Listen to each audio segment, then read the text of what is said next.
Hi friends, welcome back to our channel. எல்லோரும் எப்படி இருக்கீங்க? நல்லா இருப்பீங்கன்னு நினைக்கிறேன்.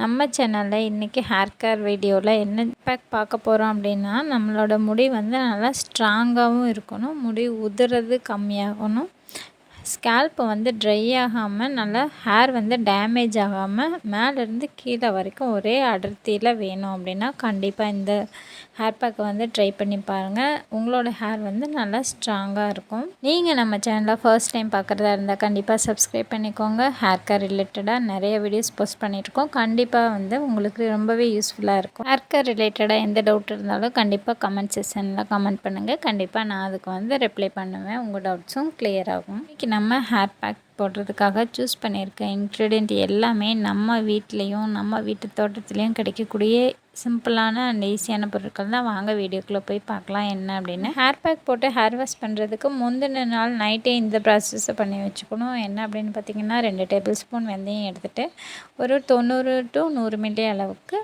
தயிரில் நல்லா மிக்ஸ் பண்ணி ஊற வச்சிடலாம். நெக்ஸ்ட் டே நல்லா ஊறிடும். பார்த்திங்கன்னா முருங்கை இலைகள் எடுத்திருக்கேன். நான் வந்து ட்ரையான முருங்கை இலை எடுத்திருக்கேன். நீங்கள் வந்து ஃப்ரெஷ்ஷாக கிடச்சிதுன்னா கண்டிப்பாக எடுத்துக்கோங்க.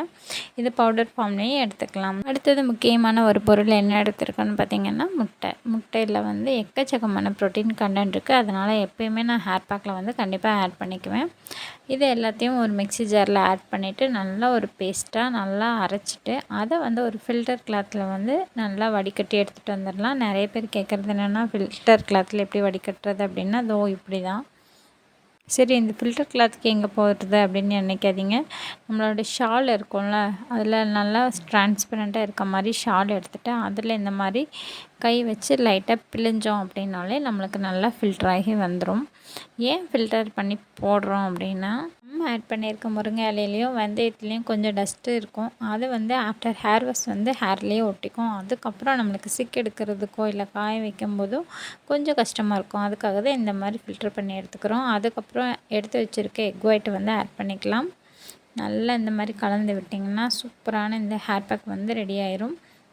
தயிர் வந்து நம்மளோட ஸ்கேல்ப் பிஹெச் லெவலை வந்து நல்லா மெயின்டைன் பண்ணி நல்லா மாய்ஸ்சரைசிங்காக வச்சுக்கும். ஸ்கேல்ப் வந்து ட்ரை ஆகாது. அதே மாதிரி ஹேரும் வந்து நல்லா சாஃப்ட் அண்ட் பவுன்ஸியாக மாறும்.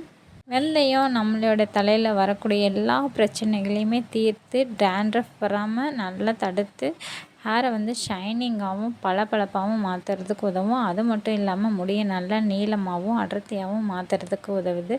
ஸோ அதிகப்படியாக ஹேர் பேக்கில் வெந்தயத்தை பயன்படுத்துறது ரொம்பவே நல்லது. நானும் அந்த மாதிரி தான் பயன்படுத்திட்டு வரேன்.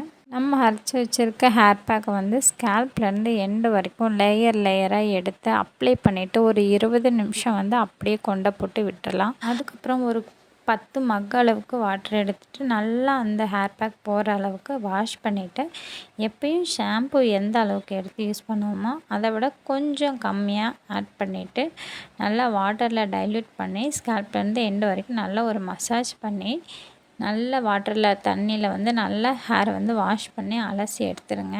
அதுக்கப்புறம் கொண்டை போட்டுட்டு அப்படியே காஞ்சிக்கிட்டோம் அப்படின்னு சொல்லிட்டு விட்டுறாமல் வெளியில் வந்ததுக்கப்புறம் ஒரு கொஞ்ச நேரத்துலேயே அதை ரிமூவ் பண்ணிவிட்டு நம்ம ஹேரை வந்து நல்லா ஈவனாக செப்பரேட்டாக பிரித்து காய வைக்கணும். அப்போ தான் தலையில் இருக்க ஈரம் எல்லாமே சீக்கிரமாக காயும், சளி பிடிக்காது. நம்மளோட ஹேருக்குமே வந்து அதுதான் ரொம்பவே நல்லது. முடி வந்து உடஞ்சி விழுறது வந்து ரொம்பவே கம்மியாகும். ஒரு சிலர் பார்த்திங்கன்னா கொண்டையை போட்டு விட்டுட்டு அடுத்தது வேலை இருக்குது அதுவாக காஞ்சிக்கும் அப்படின்னு விட்டுருவாங்க. அது கொண்டை போட்டிருக்கிறது கொண்டை வந்து அப்படியே மண்டையில் இழுத்து ஸ்கேல்ப்பு வீக் ஆகி நிறைய முடி வந்து டேமேஜ் ஆகி உடஞ்சி விழுகும். ஹேர் ஃபால் ஆகிறதுக்கு அதுவுமே ஒரு பெரிய ரீசனாக ஆயிரும். ஸோ வீடியோ பிடிச்சிருந்தா கண்டிப்பாக லைக் பண்ணுங்கள்.